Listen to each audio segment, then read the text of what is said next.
Malik Monk also said in the post-game press conference against the Magic, because Fox obviously did not have the best game.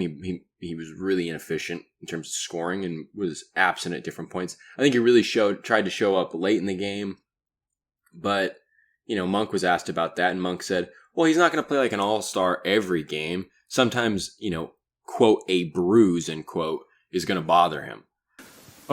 We got 82 games, man. He's not going to be at all-star level every single game. He's going to have a little bruise or something that hurt, and he's not going to play his best ball. That's why we're a team.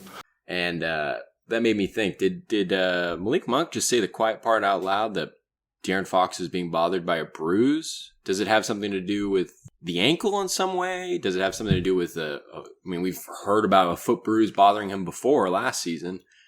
Is there something up with Fox? And is this also kind of one of those situations where Mike Brown, as we've said before, and as he's done before too, does he need to step up and kind of be that coach and say, hey, you need to take a rest here because we need you? I mean, granted, we don't know if anything is wrong with Fox, but I mean, it raises that question again. Yeah, it was definitely out of character for him on Wednesday.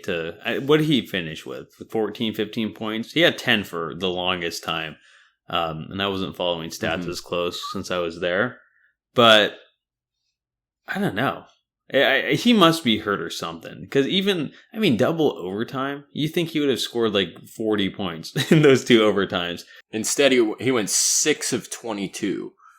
God, geez, that was such a bad game for him. I'm just like, worried. I just expected him to break out eventually. He just never did. And like I was about to say, he hit a couple big shots in the closing minute to help ice that game out. But I don't know. Is he hurt?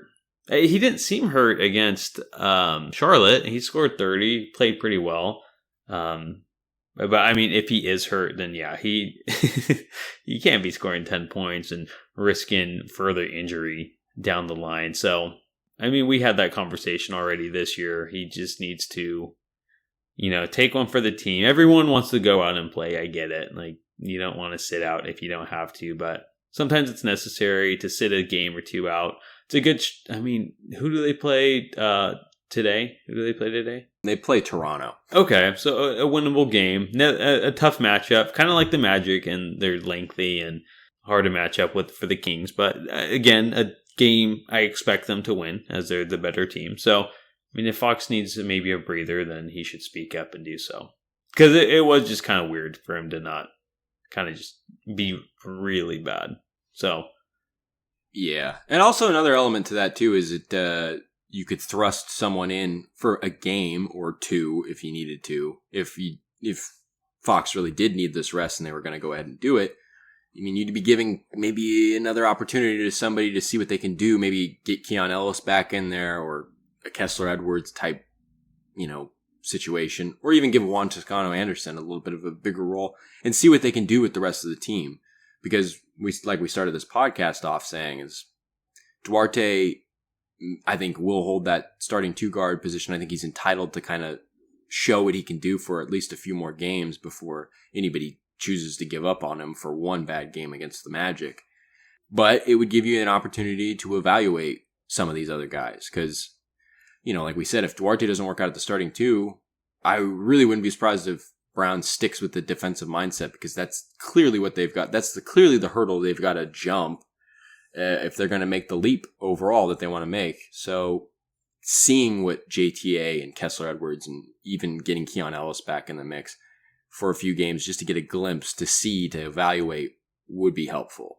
But again, that's if Fox is being bothered by something. We'll have to see. I don't think there's, as of recording this, anything's been said about it. Aside from Monk saying that comment and maybe the speculation of seeing Fox have a game like that, there's really nothing to go off of in terms of injury. But if there is, either he's got to take personal accountability, or more likely, and more the case, the head coach has to make the executive decision to factor in the big picture here and what's going on.